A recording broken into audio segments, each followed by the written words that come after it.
Le groupe Cavac, constructeur d'ouvrages publics et privés, s'est diversifié dans la promotion immobilière et poursuit son expansion dans les métiers de l'immobilier. Le groupe Cavac est à la recherche de foncier. Vous vendez? Vous avez un projet? Rendez-vous sur www.cavacgroup.com.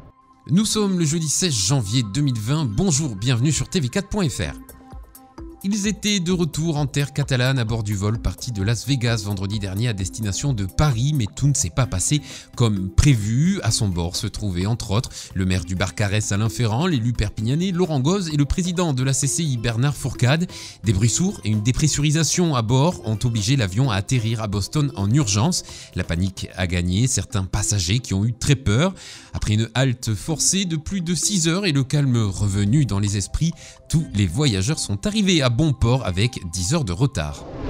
De 3,7% à 2008 à 0,5% aujourd'hui, c'est officiel, votre livret A atteint le taux le plus bas de son histoire. Le ministre de l'économie, Bruno Le Maire, explique que cette baisse se justifie par la faible inflation et par l'environnement global de taux d'intérêt bas dans lequel évoluent les économies mondiales depuis plusieurs années et conseille donc aux épargnants de diversifier leurs placements.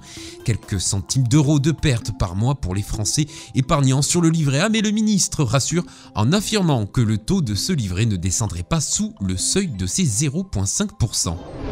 Une rencontre pour le moins improbable entre une dame en promenade avec son chien dans la nature du côté de Vinça et un lionceau.